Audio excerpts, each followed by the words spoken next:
Hi, this is Escalating, and this is the second episode of my Total War Shogun 2 Fall of the Samurai campaign.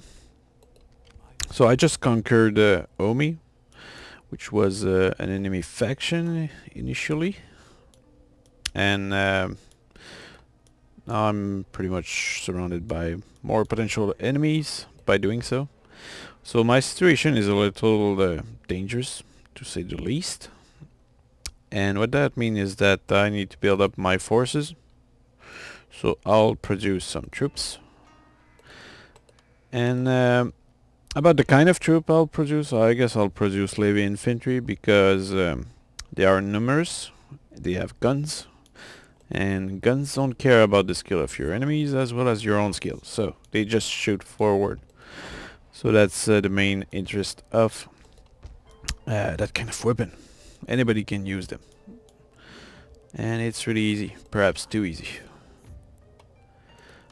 Now I probably will try to go attack the Sayama faction, and for that I will need to use some diplomacy. And what I'll do here is I'll try to make some alliance, which or trade agreement at least, in order to increase my potential revenue. And now these guys don't have any enemies, so that's good. And I now have an ally, which gives me some possibility in negotiation with other factions, or at least that protect me a little. Oh, there's even a faction which is called Obama. Let's ask for a trade agreement with them. They don't want to, so let's threaten them. Nope, no luck. Oh well. And they are hostile, and they are apparently pro-Shogun. And I'm pro-Emperor, so I guess that's why they don't like me. So I'll continue to try to make trade agreement. And yeah, these will be a good trade partner. They're just, but with those I'll ask military access as well. This way I could probably bypass the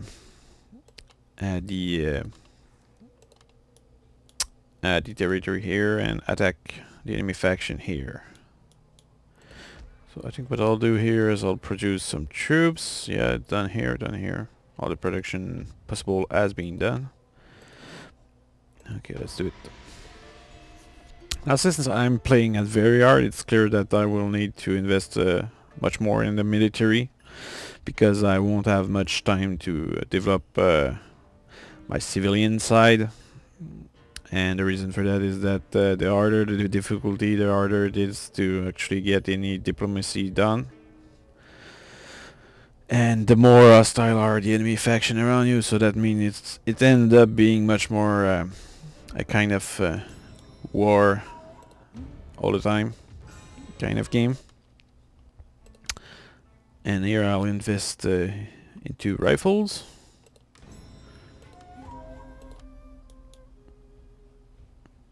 Let's produce more troops.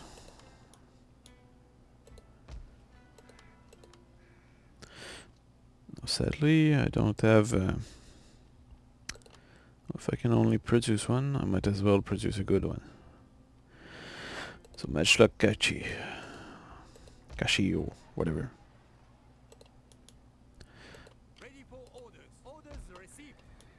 Alright, so now I'll just let my troops recover here. And I'll continue to produce more troops there. But now my goal is really to try to have as little enemy as possible. Because I really don't... I'm really surrounded by enemies, so that means that I don't want to have enemies too much. And my ally might be a dangerous situation there, because if he makes enemies there, you don't want to get involved in the war there, so I might have to drop him. But at the same time, I need to know what's over there, so I'll go over there and scout. Need to know what I will be facing potentially, because really knowing what you'll be facing is what matter. no matter the situation. And that's where the ninja is really important. So I'll produce more heavy infantry. The reason why I'm producing so much heavy infantry is really because they are cheap. They are much cheaper than other units. And by being cheap, they allow you to have a good amount of guns. And in those areas, all you need is a lot of guns. So if you build up your military, you need to think that way. Otherwise, it's all about guns. Of course, the enemy, if he use good strategy, he will be able to flank your guns, and then he'll be able to beat you because you have low quality troops. But as long as you have a good strategy, the amount of gun you have will decide who will win in that kind of battle, especially against melee troops. But of course, the heavy infantry are not particularly powerful. So that means that if the enemy actually get in melee, it might not be that good for me. But now I'm really doing a reconnaissance job, and I really need to know what's around here. So it's clear that I have an enemy here, and I need to get rid of him. Now I have access to that territory, so I'll move here and I'll regroup my armies. I'll keep produce that like that. But now here there's instability, so that means that I need to produce some troops or something. So I'll produce more troops here. Now the problem by moving on against my enemy here is that it's very likely that these guys here, they will take hostile action against my province. But at the same time, it's better to expand down south, because by doing so, what you do is you secure your back, and once your back is secure, it's much easier to retake the initiative. So, alright, I have troops here. I'll merge both army and march against that faction here. If I manage to destroy that faction there faster than other faction declare war on me, then I should be okay. Okay, Obama has declared war on me. I won't call my ally to help, because what I want is I want to keep my ally. Because as long as I have my ally, that's at least one position where I don't really need to worry. So never ask your ally to join you into war, because it's very likely that they will just say, nope, not interested. So now I'm at war against Obama in the north, which is a little annoying to say the least, but it's not particularly terrible. And now I'm merging my armies. I'll go there, and while I go there, oh, I can send more troops there. So I'll send more troops there. The thing is that it's very likely that I'll lose Omi, but I don't care, because what I want is to minimize the amount of enemy I'm facing. And as long as I wipe out this one, which seemed to be very exposed at the moment, I reduce the amount of enemy I have. The thing is that Obama, I cannot do anything about him right now. So I need to focus on securing my position, or my survival, literally. Because now it's very clear to me that Obama will attack my province of Omi, and I will likely lose it, unless I'm doing a pretty good job at the battle, which I cannot really rely on, so that's not a certainty. So I'll build up some force in Omi, but at the same time, yeah, there's even a rebellion there. It's a small one, so it's not such a big deal, but at the same time, I cannot do much about it. Alright, so now I'm attacking my enemy at Kawashi. And while I could do that in auto battle, I'll do it personally, and the reason for that is that I don't want to damage the castle at all, so let's do it. Alright, so this will be a fairly simple siege. And I don't think I'll have much difficulty to beat the enemy. And which is pretty good for me. As you can see, I have a lot of riflemen, but riflemen are not particularly effective in siege, because if the enemy is on higher ground, then he has the ground to cover him. So it's really all about charging the enemy position with melee units or strong melee units, because some riflemen are actually good in melee.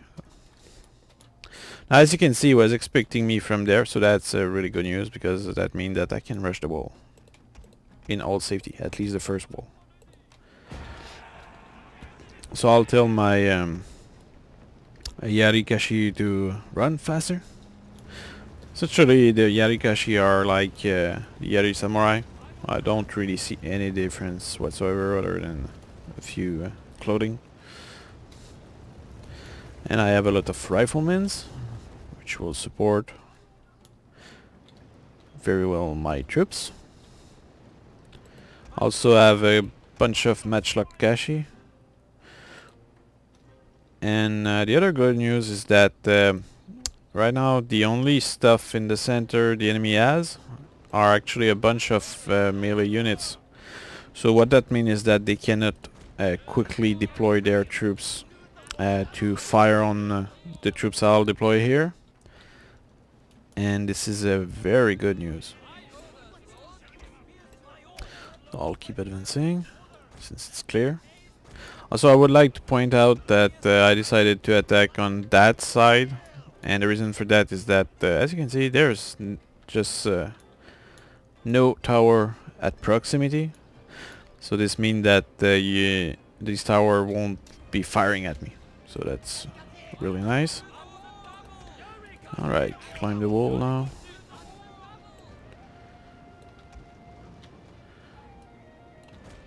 And also what I need to expect is that once my troops are inside, the enemy will react to them. And I need to capture the gate here in order to enter the wall.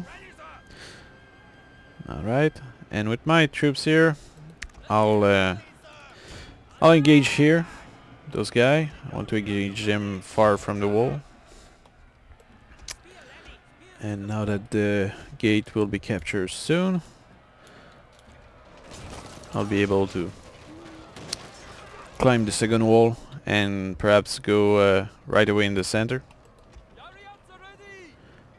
Okay, I think it's captured now.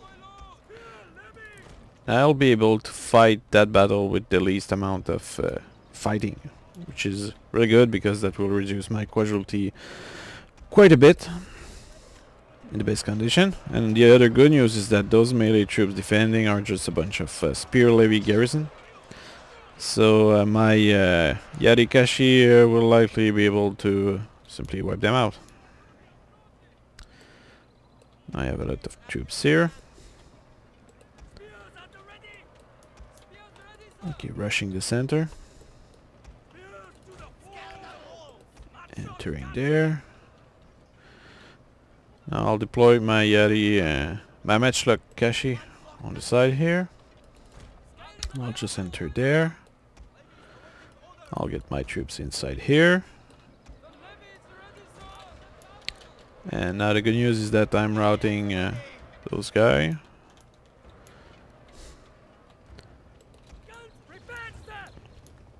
Okay, now we'll see who will fire first. That might be decisive.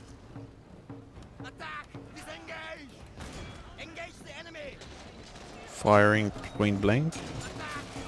Now the good news is that the matchlock Kashi are actually better in melee than most of their troops.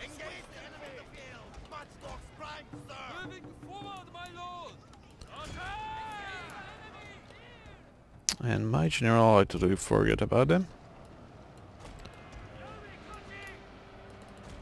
Okay, climbing. I'll just go capture the tower. But I think I pretty much won this already. There's only a few seconds left, because my troops are capturing the center already. And while my troops are winning, I think, My goal is really to minimize my casualties at the moment. So normally I should win now. Yep, won the battle, got the city, and I'll move to the next one next. So I hope you enjoyed this episode, and keep your eyes open for the next one.